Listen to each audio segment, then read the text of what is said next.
Welcome to my channel RD Classes OCC।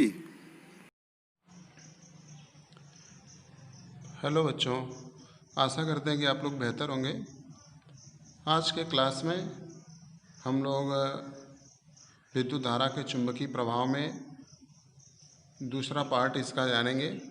इससे पहले हम लोगों ने जाना था कि चुंबक क्या होता है, चुंबक के गुण क्या होते हैं और कुछ अन्य नियमों के बारे में हम लोगों ने जाना था। तो आज की टॉपिक में हम आपको बताएंगे विद्युत धारावाही वृत्ताकार पास के कारण चुंबकीय क्षेत्र। यदि कोई वृत्ताकार पास हो, लूप हो, तो उसके कारण कितना चुंबकीय क्षेत्र उत्पन्न होता है और कैसे होता है, इसके बारे में आज हम लोग चर्चा करेंगे। तो पहला पॉइंट इसमें है कि चुंबकीय क्षेत्र प्रत्येक बिंदु पर संकेंद्री वृत्तों द्वारा दर्शाया जाता है।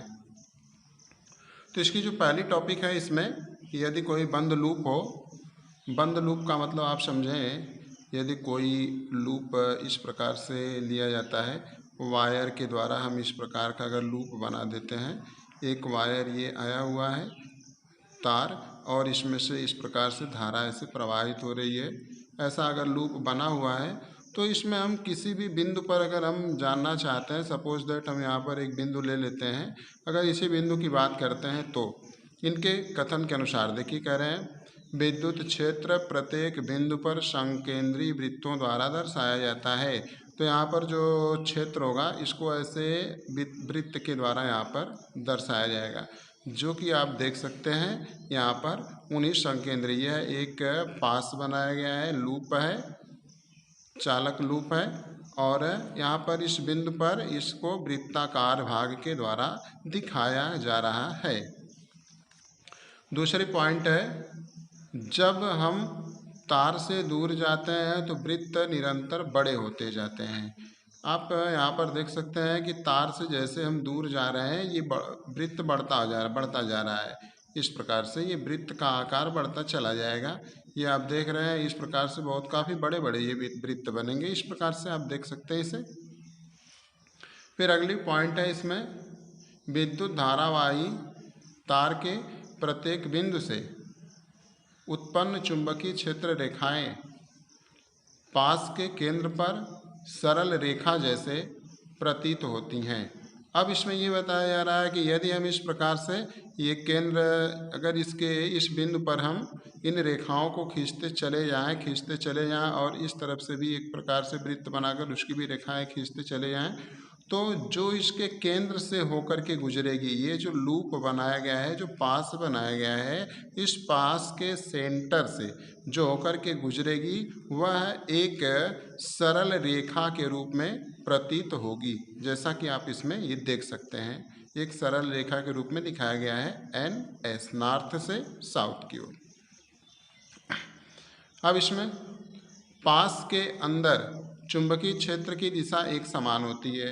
अगला पॉइंट इसमें ये जो पास बनाया गया है, इसमें आप देख सकते हैं चुंबकीय क्षेत्र की दिशा है हमेशा साउथ से नॉर्थ की ओर, सारी दिशाएं इसमें दर्शाई गई हैं।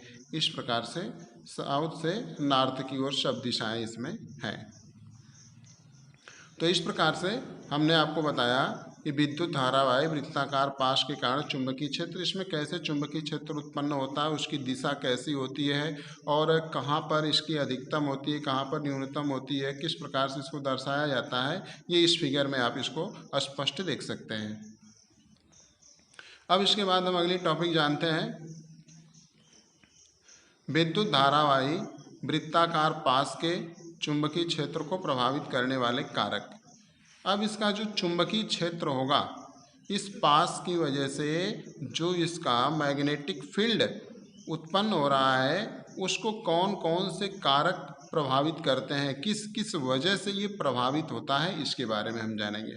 तो पहली टॉपिक इसमें है चुंबकीय क्षेत्र अनुक्रमानुपाती होता है चालक में से प्रवाहित होने वाली धारा के।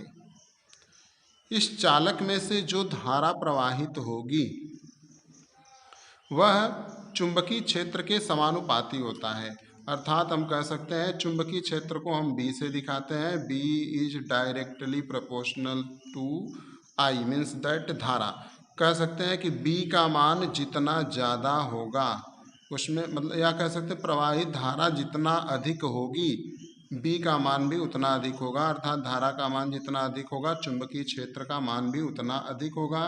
धारा का मान जितना कम होगा चुंबकीय क्षेत्र भी उतना कम होगा या दुर्बल होगा। इस प्रकार ये एक पहला कथन था कि चुंबकीय क्षेत्र समानुपाती होता है चालक में से प्रवाहित होने वाली धारा के। इसकी दूसरी टॉपिक है चुंबकीय क्षेत्र अल्फा। अल्फा नहीं, यहाँ ये समानुपात का चिन्ह है।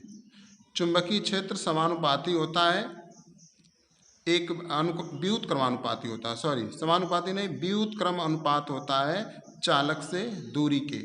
अब आप ये समझ सकते हैं कि यह एक चालक तार है, ये चालक तार बना हुआ है।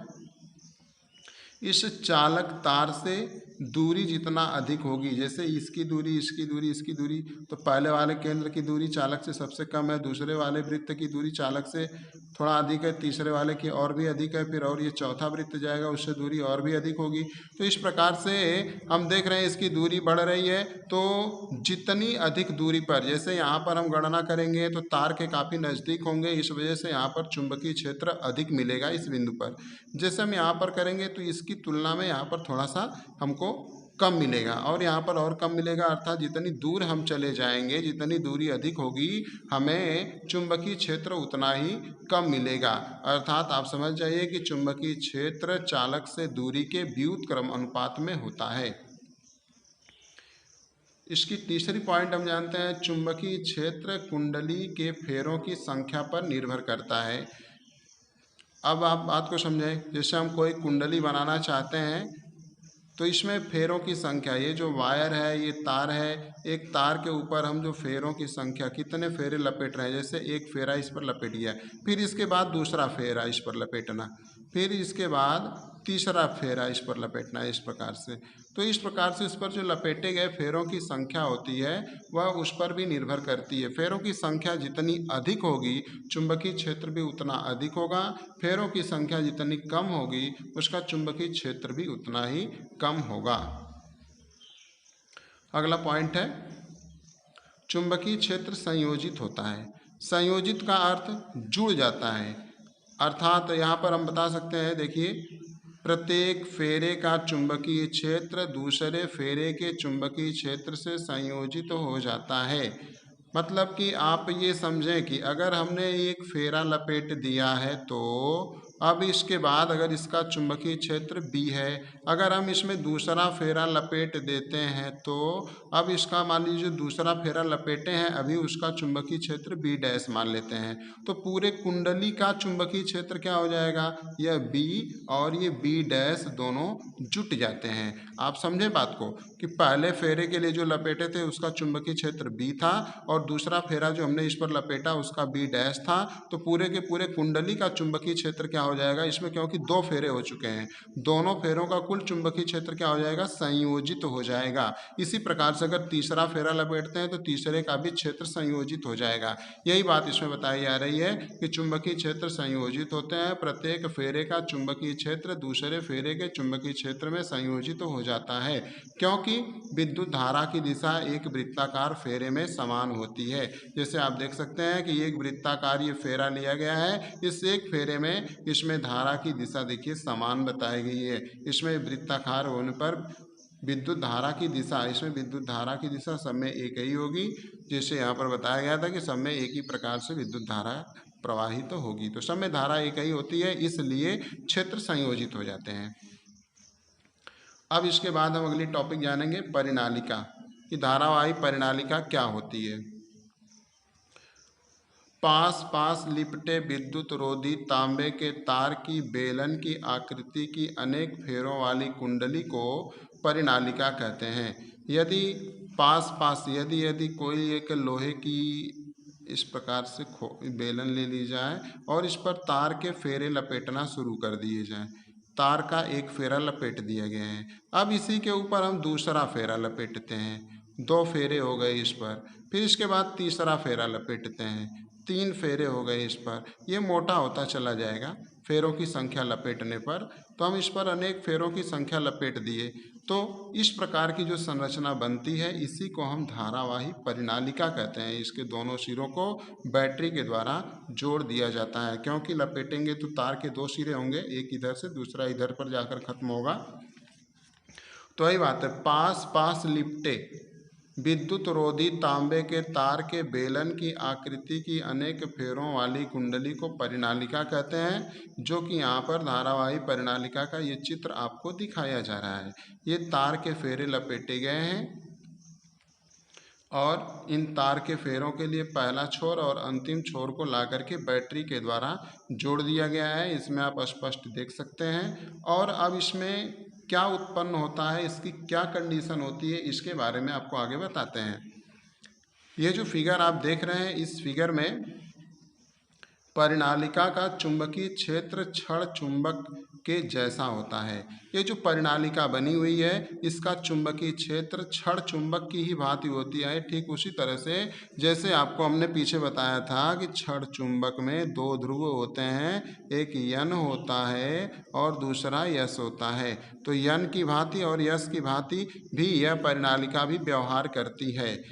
अब ये बात हो गई। अब इसके बाद इसमें दूसरी पॉइंट है, इसके कुछ गुणों के बारे में आपको बता रहे हैं। तो इसकी दूसरी पॉइंट आपको बताते हैं। जैसे यहाँ पर आप देख सकते हैं, इसकी अगली पॉइंट है, परिनालिका के अंदर चुंबकीय क्षेत्र एक समान है तथा समांतर रेखाओं के द्वारा दर्शाया जाता है। जो परिनालिका है, इस परिनालिका के भीतर जो अभी अभी हमने ये बताया है धारावाही परिनालिका के बारे में, यहाँ पर ये जो धारावाही परिनालिका है, इस धारावाही परिनालिका के भीतर जो क्षेत्र रेखाओं की संख्या होती है वो समांतर होती है। जैसे आप देखेंगे इसमें बहुत सारी रेखाएं खींची गई हैं। ये सारी रेखाएं जो है पैरेलल हैं, समांतर हैं, अर्थात एकदम सीधे सरल रेखा के रूप में उनके बीच की दूरियां बराबर होती हैं, ऐसा है। फिर इसके बाद अगली पॉइंट है चुंबकीय क्षेत्र की दिशा। ये जो धारावाही परिनालिका है ना, इस धारावाही परिनालिका में चुंबकीय क्षेत्र की दिशा क्या होती है? परिनालिका के बाहर उत्तर से दक्षिण की ओर होता है। अगर हम इसको नॉर्थ और साउथ ऐसे दिखाएं तो इसके आधार पर कहने का परिनालिका के बाहर उत्तर से दक्षिण जो परिनालिका है, ये परिनालिका के बाहर आप देखें तो नॉर्थ से निकल करके साउथ की ओर ये एरो दिखाई दे रहे हैं ऐसे।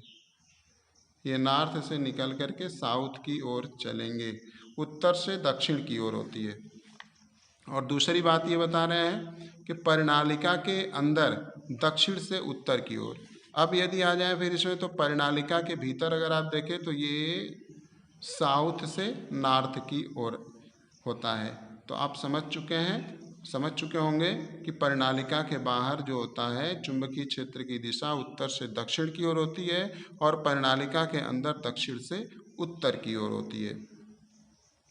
परिनालिका का उपयोग किसी पदार्थ जैसे नर्म लोहे को चुंबक बनाने में किया जाता है। आप इस बात पर ध्यान देंगे कि परिनालिका का उपयोग जो है किसी पदार्थ जैसे नर्म लोहे को चुंबक बनाने में किया जाता है।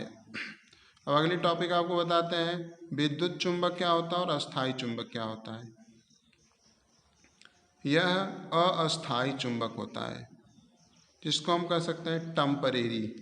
यह अस्थायी चुंबक होता है, अतः आसानी से चुंबकत्व समाप्त हो सकता है, अर्थात इसके चुंबकीय गुण को आसानी से हम खत्म कर सकते हैं। और जो अस्थायी चुंबक होता है आसानी से चुंबकत्व समाप्त नहीं किया जा सकता है। इसको हम विचुंबकित या इसमें से चुंबक का गुण खत्म नहीं कर सकते हैं सरलतापूर्वक। इसकी शक्ति बदली जा सकती है। जो विद्युत चुंबक होता है इसकी शक्ति को बदल सकते हैं और इसकी शक्ति निश्चित होती है। जो अस्थायी चुंबक होता है इसकी जो पावर होती है ये डिफिनिट होती है, निश्चित होती है, सर्टेन होती है। विद्युत चुंबक में क्या होता है कि ध्रुवीयता बदली जा सकती है, इसकी ध्रुवता को चेंज किया जा सकता है, बदला जा सकता है, और इसकी ध्रुवता नहीं बदली जा सकती है। प्रायः अधिक शक्तिशाली होते हैं विद्युत चुंबक, ये अधिक शक्तिशाली होते हैं और प्रायः अस्थायी चुंबक जो होते हैं प्राय कमजोर चुंबक होते हैं, ये उतने शक्तिशाली नहीं होते हैं। अब अगली पॉइंट आपको बताते हैं, अगली टॉपिक है इसकी, चुंबकीय क्षेत्र में किसी विद्युत धारावाही चालक पर बल। चुंबकीय क्षेत्र अगर ले लिया जाता है, आपको बताए थे कि चुंबकीय क्षेत्र किसी चुंबक के चारों ओर का वह क्षेत्र होता है जिसमें कोई लोहे का पदार्थ, लोहे का कण, लोहे का टुकड़ा उस पर एक बल का अनुभव करता है। तो चुंबकीय क्षेत्र में किसी विद्युत धारावाही चालक पर बल, यदि चुंबकीय क्षेत्र में कोई धारावाही चालक रख दिया जाता है तो उस पर क्या बल लगता है, इसके बारे में बात होगी। आंद्रे मेरी एम्पियर ने प्रस्तुत किया कि, आंद्रे मेरी एम्पियर साइंटिस्ट थे, इन्होंने प्रस्तुत किया कि चुंबक भी किसी विद्युत धारावाही चालक पर परिणाम में समान परंतु दिशा में विपरीत बल आरोपित करती है।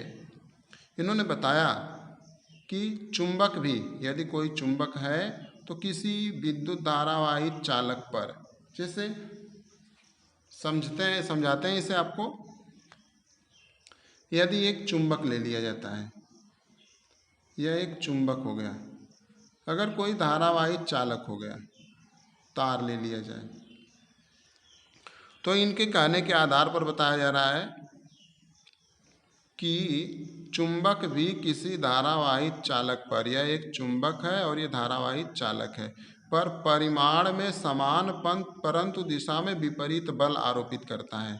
यह चुंबक भी इसके ऊपर बल आरोपित करेगा, बट फर्क ये है कि अगर ये धारावाही चालक इस दिशा में बल लगा रहा है तो चुंबक इसके विपरीत दिशा में बल लगाएगा।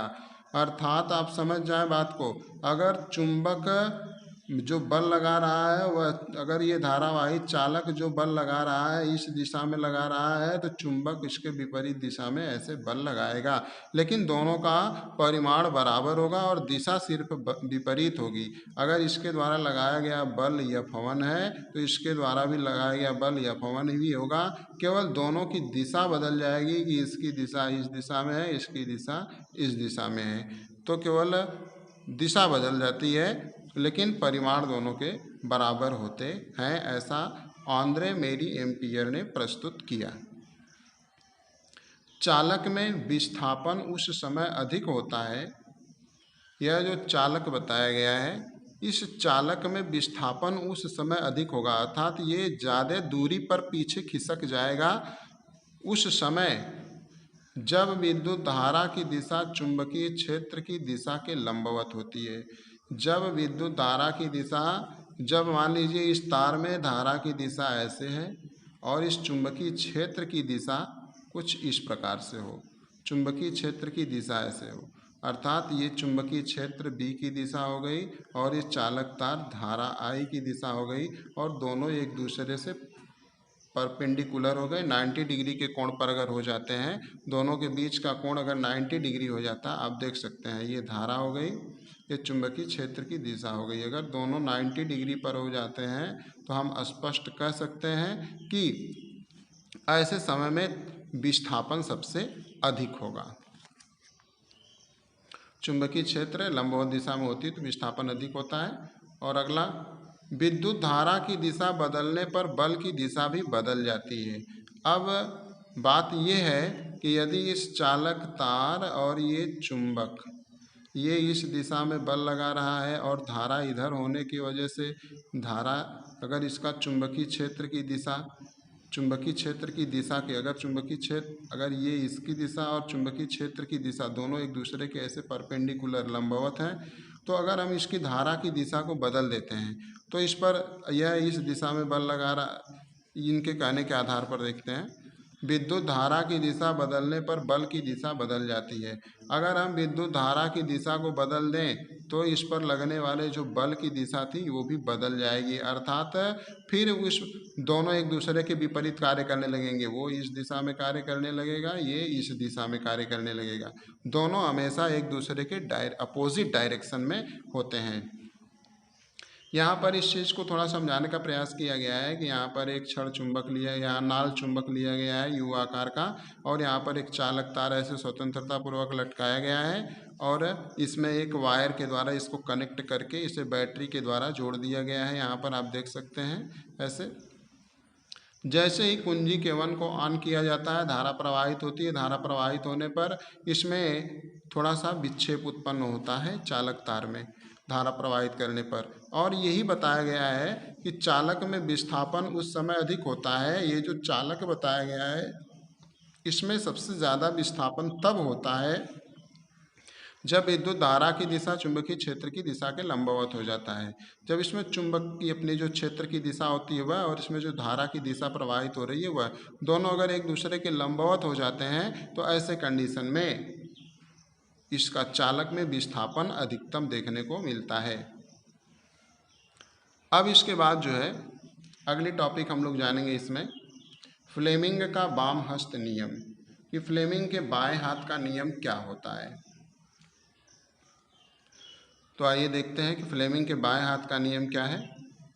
अपने हाथ की तर्जनी जो होती है, ये उंगली होती है, चारों उंगलियों में से आप समझ सकते हैं, जानेंगे इसे। ये हमारा अंगूठा होता है, ये तर्जनी होती है, मध्यमा होता है, और ये जो है अनामिका होती है, और ये कनिष्ठिका होती है। तो ये हमारी जो तर्जनी है, जैसे हम किसी चीज़ को इंडिकेट करते हैं तर्जनी इसे, और ये मध्यमा हो गई, और ये हमारा अंगूठा हो गया। इसको आप समझें इस बात को, अंगूठा, मध्यमा और तर्जनी। ये कह रहे हैं इसी बात को कि अपने हाथ की तर्जनी, मध्यमा तथा अंगूठे को इस प्रकार फैलाएं कि ये तीनों एक दूसरे के लंबवत हों। हम अपने हाथ को इस प्रकार से फैला दें कि ये तीनों एक दूसरे के लंबवत हो जाएं। आप देखेंगे ये अंगूठा ऊपर की ओर हो गया, ये इस डायरेक्शन में चला गया, और ये इस डायरेक्शन में चला है। अगर इनके बीच की कोण को देखें तो 90 डिग्री होगा, इनके बीच का कोण देखें तो भी 90 डिग्री होगा, और यहाँ से ये देखें तो भी 90 डिग्री बनेगा। तो परस्पर ये एक दूसरे के लंबवत हो जाते हैं। तो ऐसे कंडीशन में इन्होंने बताया कि तब तर्जनी चुंबकीय क्षेत्र की दिशा को, जो हमारी तर्जनी होती है ये चुंबकीय क्षेत्र B की दिशा को व्यक्त करती है, और जो हमारा अंगूठा होता है यह चालक पर लगने वाले बल की दिशा को दिखाता है, और जो हमारी मध्यमा होती है ये धारा की दिशा को व्यक्त करती है। जैसा कि हम फिगर में आपको बताते हैं कि ये किस प्रकार से होता है।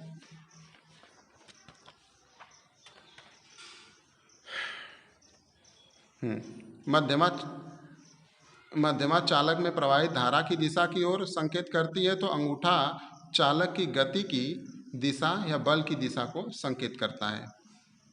अब समझे, हमने इस प्रकार से फैला दिया। अब ये कहने का तात्पर्य, अगर ये तीनों एक दूसरे के लंबवत हों, तो अगर लंबवत पाए जाते हैं ये तीन के तीनों, तो इन्होंने ये बताया कि जो तर्जनी है ये चुंबकीय क्षेत्र की दिशा को, चुंबकीय क्षेत्र B की दिशा को, आप देख सकते हैं ये चुंबकीय क्षेत्र B की दिशा को शो करेगा ऐसे। और जो हमारा ये मध्यमा है ये चालक में प्रवाहित धारा की दिशा को, आप देख सकते हैं ये इसमें I दिखाया गया है, ये धारा I है, I की दिशा को। और ये जो हमारा अंगूठा होता है चालक पर लगने वाले बल की दिशा को, आप देख सकते हैं ये F, ये चालक पर लगने वाले बल की दिशा को शो करेगा इस प्रकार से।